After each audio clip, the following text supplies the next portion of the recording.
Hello, we're Dr. Sandra Southard, Dr. Fern Webb, Dr. Juan Luque, and Dr. Lourdes Vizconde Garbonate, co-leads for the Community Outreach and Engagement Corps of the Florida, California Cancer Research, Education, and Engagement Health Equity Center.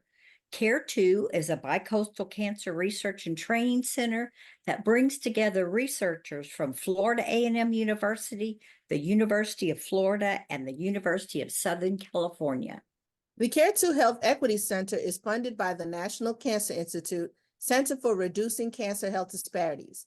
CaRE2 is committed to eliminating cancer health disparities and promoting health equity among Black, African American, and Hispano and Latino adults living in California and in Florida. Our center focuses on 3 specific cancers: prostate cancer, pancreatic cancer, and lung cancer. We want to welcome you all who are listening to our We CaRE2 podcast. Now we would like to introduce you to our host for this first season, Pastor Rhonda Holbert. She's a breast cancer survivor and an advocate, and the founder and CEO of the Celebrate Life Cancer Ministry, which is a nonprofit multicultural organization available to anyone affected by cancer and their families. Pastor Rhonda also serves as one of our CaRE2 Community Advisory Board members. Hello, I am Pastor Rhonda, your host for the CaRE2 podcast. And today I have with me Dr. Alan Becker. Hello, Dr. Alan Becker. How are you? I'm great. How are you doing? Simply marvelous. So our conversation today will be around cancer and chemical exposure. Feel free to introduce yourself and let us know, how does this whole chemical exposure experience fit into your world? Well, my PhD is in environmental toxicology. And here we have a really great connection with the community. We have a network of community trainers and other organizations that we work with. And we've had the opportunity to work on several things, including a hazardous waste site, several. And also we got a grant to work on COVID to try to put the information in for the community. For trainers to help train the community. And I teach a whole lot of environmental health and occupational and environmental epi courses. And so that's who I am. I've been here 17 years. Wow. Okay. Awesome. So when we think about cancer and toxic chemicals, I believe that we find them in a number of different products. So not just in the environment, but in the products that we actually use, from hair care to cleaning products. But what are the carcinogens that we should be considering? And is there a way that they can be used but not used so much? How does that fit? As far as the products, for example, I had a paper many years ago where lindane was used on pets. And lindane is very toxic. We had recommended not to use that anymore. There's new. I know you've heard of the forever chemicals. That's very difficult to identify how to test for them, because there's tens of thousands of them, and they only know how to test for 4. And so working on getting that straightened out. So there's hazards all around us that we haven't figured out how to monitor it yet. But there are air pollution is an issue. Particulate matter. It's anything from burning. If you remember, I don't know if you've heard of this, but there was the first environmental cancer that was discovered was from chimney sweeps. Cleaning the chimneys, and the soot from the burning caused cancer, skin cancer. So it's the particulate matter is similar to the soot. It's the product of burning brings that about. So there's some research internationally on looking in African countries. Many of them cook indoors with wood stoves, And there's been an initiative to try to educate them not to do that, to cook outside if you're using wood. So there's a lot of different things that are, especially in air pollution. Of course, the toxic waste sites. There's arsenic, dioxin, all kinds of things in the hazardous waste sites that cause that. And what happens is it gets in the water, and if you have well water, it can be contaminated very easily. So in a case like that, you would have to pipe in water to protect the population. And then you have flooding, maybe maybe if it's on a golf course, they used an arsenic material to kill weeds because it was cheap back in the day. But you get a flood and it washes onto yards, and the population can be exposed that way as well. So generally, it has to have a pathway, either through water, air, or orally, or sometimes it travels through your skin. So, all those things come into play when you think about exposure to toxic chemicals and how they get into your body. Oh my goodness. So we almost can't get away from it.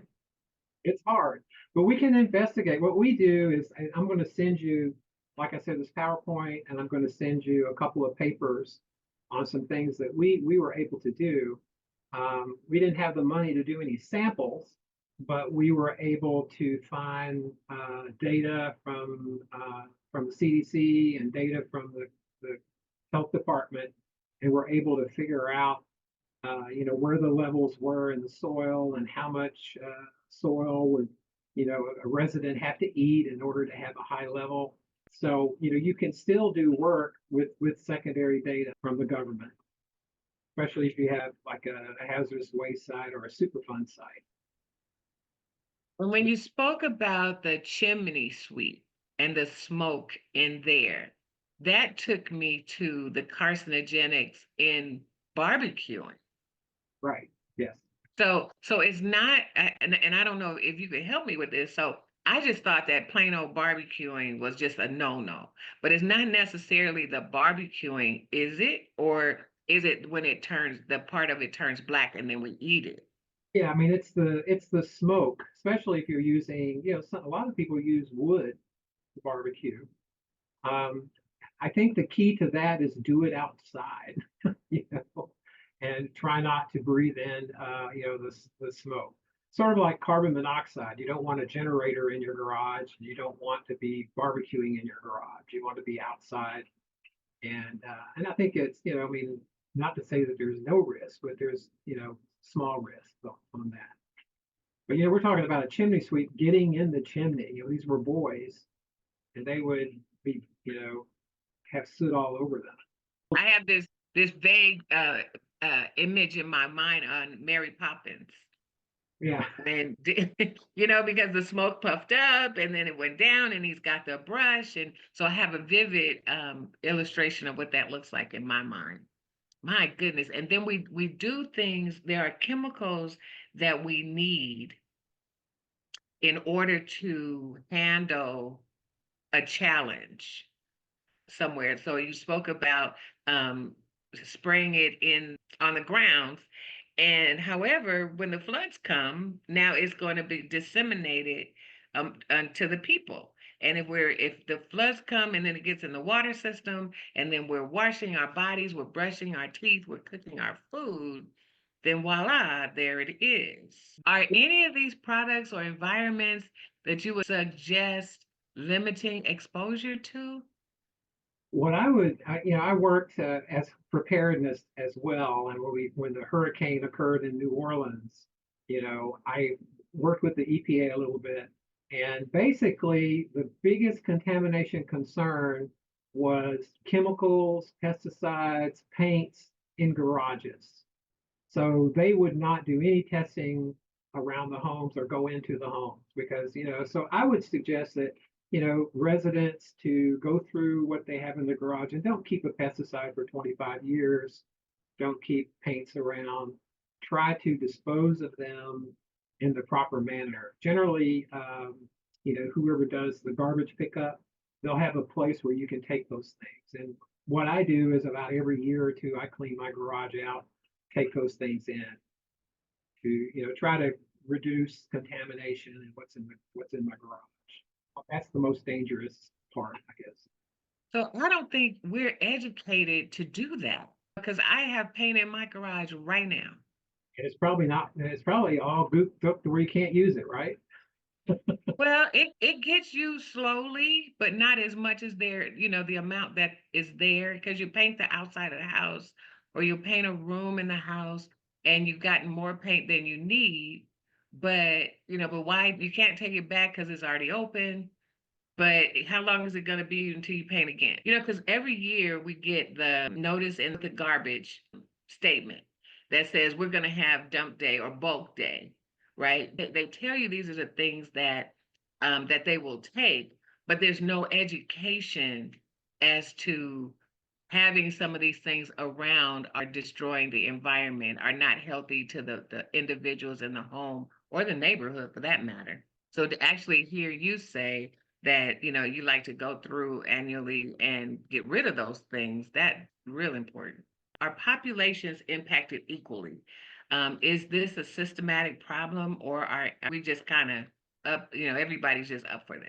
Well, I think in all the cases that we looked at, we're more concerned about the African American community and, being able to promote cultural humility and also environmental justice to, try to communicate those things. Usually they'll come to us and they'll request us to do a training for them, for the community. And then we'll put together a presentation based on the issue they're talking about, whether it's hazardous waste or it's a factory that closed down that had lots of contaminants or a pesticide factory, any issue with health that they want us to address. And then we, even if we don't have the money, we put together a presentation for them and distribute it to our trainers who do the work. And then we try to bring in partners like a county health department, if you have one near you. Also, community organizations. Some communities have a very good community organizations. And when we worked with Jacksonville, there were about 8 or 10 of those. And then we worked with the county health department to try to distribute information. We provided students to them for them to have fairs. And so really the community organizing is the most important thing. I'm thinking that, there's always a natural way there's usually, I won't say always, there usually can be a natural way to do almost anything, because if we look back, I don't even want to call it a time, but my brain went to caveman, right? So they didn't have a lot of chemicals. They had what they had right around them. So at some point, there are natural things that can be used to solve health issues in the environment. What do you think it would take to make that happen? I'll give you an example of something I worked with where a company was using a process that was causing cancer in the factory. And I mean, it was obvious that if a worker worked there 15 years, they had higher rates of cancer than somebody that had been there 5. And other cancers in animals that had been found in different animal species. And in that case, what should be done is they should look at other industries and see what they are using. And maybe there's another process, like you said, may not be a natural process, but maybe there's a chemical that's safer to handle and use that they could switch to. So it takes a lot of internal effort to do that kind of stuff. And we do have regulations on chemical companies and others, but it's kind of, for example, the EPA has to notify them before they come. So if they do have something they want to hide, they can get rid of it. It's not a really good system to investigate, although there is one, but it should be a blind visit where no one knows you're coming when you do things like that. Right. But part of their regulations say they have to notify. Wow.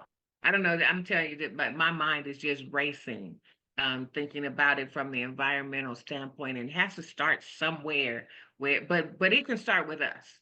So even as there are products that we can purchase to clean our homes, products that we can purchase, that we can make sure that they have the lower amounts of chemicals in them. Just like we read labels for our food, we could learn to read labels for the products that we use around the house, and knowing that there are some products that while you use them, you get rid of the excess as soon as possible, right? So that we're keeping our neighborhoods and our environments as healthy as possible. As far as your homes, you can take precautions by making sure that you don't have any cracks in your doors or any place that bugs can get in, because that requires some sort of fumigation or pesticide use inside. And so that's a good way to approach it. Make sure that the house is tight and there's no place for roaches or anything else to get into your house. And okay, so I'm a little city girl, okay? So the little city girl won't even necessarily look for that, because I don't want to find what could possibly be coming in. But there are things like the city will come out and check your windows. For there's programs with the city that will come out and check your windows and I guess it's like the gas company that comes out to make sure there's no leaks into the home, and things like that. Wow. But that you have to look at, or you'd have to hire somebody to look at it and see if there were any entry into your house. And I had something happen to me. I was redoing my home, and by the stove, all of a sudden I started seeing a roach every once in a while. So I put out traps and was able to trap them, but man, there was a lot of them in the trap. Because the contractor had left a hole in the in the sheetrock, and the bugs were able to crawl up the house into that area and get in. And so now I have to hire somebody to repair that to keep the bugs out. So that's what I mean by making sure your house is bug proof, as far as them being able to walk right in. And we have to admit that bugs have their place in society, in the environment. So different kinds take care of the other kinds, and the bees and the pollen and all that good stuff. So surely we don't want to get rid of all of them. No, we just want to keep them out of our house. Exactly. Okay. So so how can we navigate this on a community level?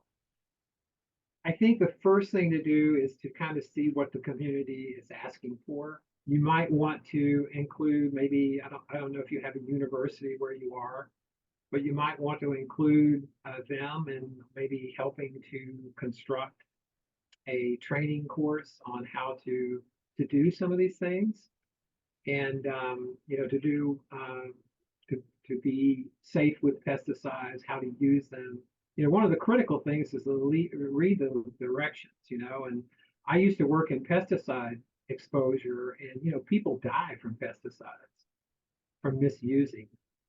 I remember an example where a gentleman bought wood to put up his 2x4s for the frame, and he forgot to get pressure treated wood.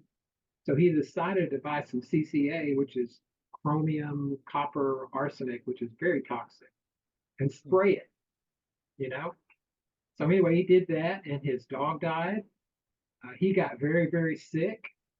And it was because, he probably thought he was fixing a mistake, but he should have started all over. So, there are things that happen.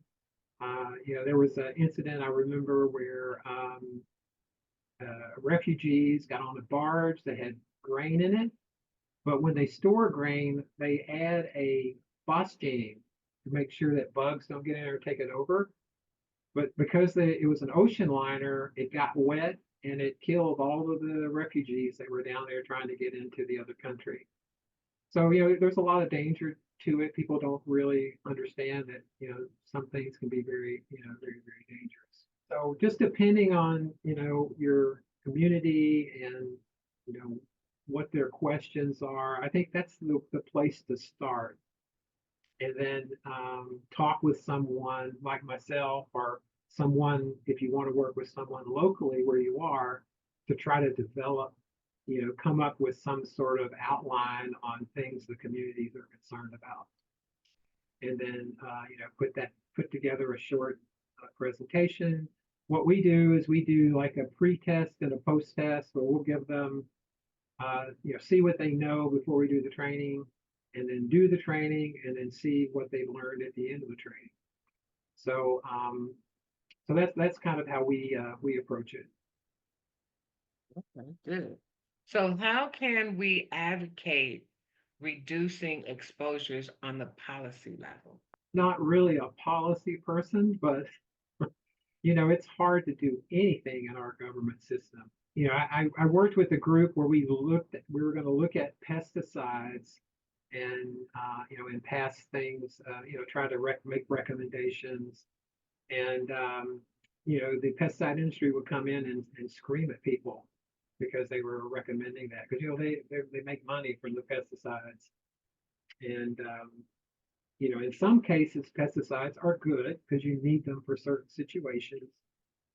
Where you don't have to use them, don't use them, especially inside your home. Right. Because I remember when we had a lot of lead paint, that and it seemed as if it was okay if it was evenly applied on the wall. But what it seemed like is, as it got older and it began to chip, then more problems were coming about. Am I understanding that correctly? You're correct. And they stopped using lead in paint in 1979. So if you have a home before 1979, odds are you got lead in it. Don't sand it, don't strip it, because it will come off as a powder, and you will definitely get a pretty good exposure to it. So yeah, so if you have a house built before 79, don't do any of that stuff. Pay somebody to do it. Oh, pay somebody. Oh, okay. Because they would definitely come in with the proper equipment and to be able to do that, and they won't necessarily inhale it either. No, they would protect themselves. I mean, it probably would cost you because of the hazard, probably more than a typical, home that you would do that to. But when we did another study, we were looking at lead in the soil, and it was very high, very high in the soil. And so it's like, okay, what would it take for to get lead into a human body that would exceed the reference dose? Now, reference dose is level where everything's okay. Anything above that's bad. Well, when we looked at it and we thought about taking a sample of blood, it would have made if they ate just a couple spoonfuls, it would make their lead like in the 50 range. And that's awful, because 20 is bad, but it like took it up to that level, which really shown that it needed to be cleaned up. And then the people they contracted with, they came in and they put like a mountain of soil behind a fence. So, what are kids going to do? They're going to see that soil and they're going to get to it. And so they sent me pictures of kids building tunnels in that contaminated soil. So, you can't like remediate something and leave it on the site. You've got to remove it and dispose of it in some way. This topic is just overwhelming to me, because we use so many things and we just don't know. And I understand it's like so much of one, we can have so much of it, in this one product of it. So much is allowed. Right. But if you have so much of it over here and then you're using something else, or there's another product over here that it has so much of it. So now you don't even know, you're pounding things on top of each other. Right. And you don't even know because they're isolating the idea, or they're isolating the chemicals in that one thing, but not considering the combination of other things that could potentially be going on. I have another point here about a dose response for a non-carcinogen versus a carcinogen. So generally, if it's not a carcinogen, it will be normal for a while until the level gets to a certain point, and then the toxicity starts coming up. For a carcinogen, one molecule can theoretically cause cancer. Got it. That makes a difference. Yeah, so you can't, but our bodies, we're built to where we correct it. You know what I mean? If it attacks a cell, causes changes, that cell can die, or it programs itself to die, and then the cancer doesn't spread. But it's as we get older, our systems to do that gets worse. So maybe we take fewer molecules, to cause cancer. And then when you test for it in the environment, you call it attributable risk. And what that means is in any environment, you have a certain amount of any chemical that you can test for.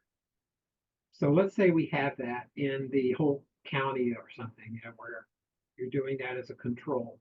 Then you do around a factory and you get a lot higher. Well, you have to subtract that background that's everywhere from that, what you tested that's high, and that's your attributable risk. And that tells you that probably that factory is contributing to cancer. Wow. There's so much to the science. Yeah. But I'm glad that the science is available to at least be able to process it. And again, I think the important things is to get the community involved, figure out who the organizations are, get the county health department involved, use the state and federal resources that are available to you. And, you can put together some good work for the community by doing that. So how do we go about making that happen? How do we get people involved in research, or even the research that you're doing? Well, it's like I said, it tends to start, from the community. Like I don't go out and say, "Oh, I'm going to do this. Here it is." It's always, "Hey, can you provide us some information on, arsenic at a plant that we have?" And so generally, it really starts from the community. Because it's hard to sit in academia and have your finger on the pulse of what is happening in the community. So you have to have strong community organizations. I'm looking for something here. I got a list of the ones that we use that would give you an example of what some of those are. But most of them are just put together by an organization of people within the community. So the other thing is that the community needs to realize that there is a problem, right? A lot of times within the community, we feel like it's just me. We're in these silos. I may have gotten cancer as a result of this one thing. And until it's shown on TV that if you were affected by this, this, and this, call this number. And it's usually some attorney. Right. Right. So I guess the question is, how do we get community to understand that a number of the things that we use are full of toxicity?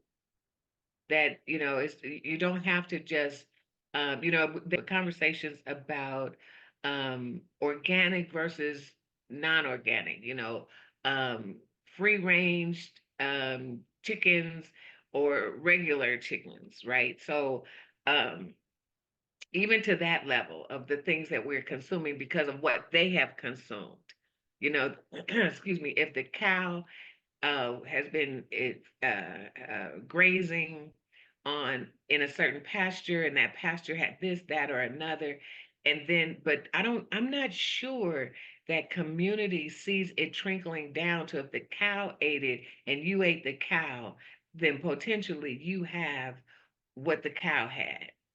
Does that make sense? Right. Yes. So when we talk education, I think it needs to look like that. It needs to be that simple to be able to say, oh my goodness, what are we doing here? Because otherwise, I've never had a community person ask me, I'm gonna say a regular community person, like the grandmothers and the aunties who are taking care of the children and what have you. I've heard community who are involved in academia and community involved in research and cancer survivors who sat back and said, where did this come from?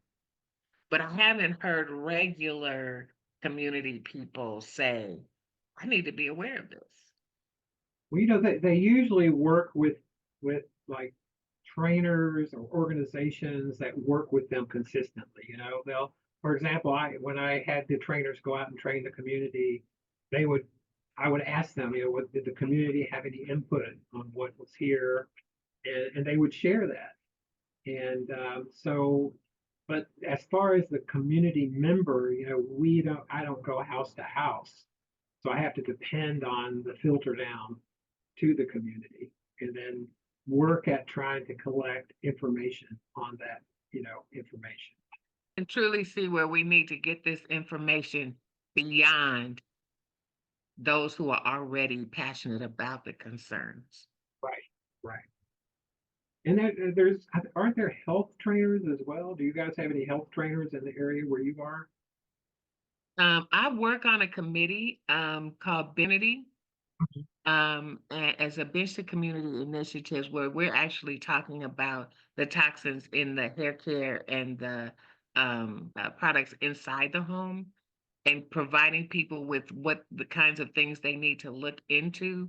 When you read the ingredients, the parafins, or what have you, you want to make sure those are not in the things that we are putting on our body. So I do work with them, but outside of that, I don't know who else is doing. And I think too, the organizations, I found the page. I'm not going to tell you all 12 of them that we worked with in that particular community, but one of the more common ones that's probably more common nationwide is the Urban League. So in this case, that's the first group we contacted, and then they added the other 10 groups that worked in the area. So what did the Urban League do? Well, they do education. Now, what did they do for the project? They, we met with them, and they talked about, and we talked about what they wanted to accomplish. And then, I developed the training materials, and then, they distributed it to others. And then we met with them many times and presented them to the community. We, had some meetings where the community could come in and ask questions after we presented it. Well, you did that in Florida? Yeah, Jacksonville. Jacksonville. Okay, great. Because I actually work with the Los Angeles Urban League, and so I really want to bring this conversation to them. I'll send you this presentation just so you can look through it to see if there's anything you can glean from it. But it's always good to get a health department, if possible. Probably in California, you probably have a really good health department group, to assist in that. I mean, California, you even have a California EPA. So, there's some really good government agencies there as well that can help as well. All right. Well, this has been a great conversation, Dr. Allen. Is there anything else you'd like to mention before we go? My secret sauce, I know you probably laughed at that, at that title, But I have the little points here, excellence with caring, community focus, listen, deliver what you promise, caring team with faculty and students, practice in the community, patience, trustworthy, document, have emotional intelligence, impartial, and have humility.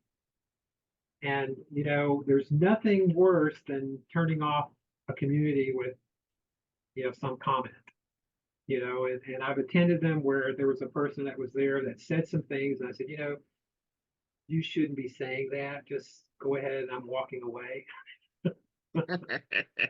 Because once you strike out and once you do that, it's over. That's the end. So, I think if you approach it that way, never promise anything unless you can deliver it. Right. I did a little study, we did it for free, on the arsenic, and I did a survey of some of the chronic diseases that everyone had. And what I said before, look, I'll document if you can bring, as many people that work there in, we'll document it, and I'll provide you with the results. Because it's tough to get into the legal thing, to get right legal thing. And so, it worked out. I wrote a little report for them and sent it to them. Well, guess who got a copy of it? The EPA, and they were there in 2 days. Okay, good. Tend to get people's attention when you bring those things up. Right.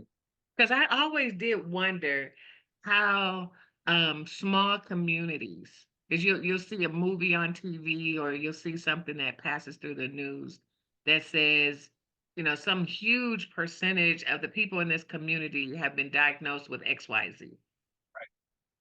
To me, that's a major red flag that the EPA should have been on it. And because it's now being shown to the rest of the world, I'm assuming that they were right on it. But helping the people even to understand a report, a statistics that line up with what they see and what they think or they wonder about. The most contaminated areas in our country, guess who lives there? African Americans, Hispanics. And so they're in areas, they live in areas that are generally the most contaminated areas in the country. And there's some reasoning for that. Maybe they purchased a home before the factory came and they can't leave. Oh. Sometimes the properties become worthless to where they can't sell them. Or someone moves in because the property is half price or whatever. So, but yeah, you can do a map of where most of the contaminated areas are and who lives there, and that's what you'll see. But based on what you just said, that doesn't, which kind of gives me a small piece of a piece, is that the environment wasn't created just because of those people, but there were things that were occurring that allowed those people to move into those availability, that allowed those individuals to move there. And then voila, you're there now, or even generations of your family are there now, and you cannot afford to move somewhere else, especially in California, the way things are right now. But that gives me a little bit of peace to say it wasn't done to us. Right. But now that we're in there, what can we do about it? And that's the question of the day. What can we do about it? And how can each household, which moves to every community, which moves to every city, how can these populations begin to move in the right direction, to begin to do something about it and to make it better? And I think they need help. So then that will be the project on the table for us to figure out ways to get help to those communities that we can truly make a difference. And I think this conversation here is a great beginning for that. Dr. Allen, thank you so much for your time today, sharing this information on our CaRE2 podcast. We truly, truly appreciate you taking your time with us. Thank you, Pastor Rhonda.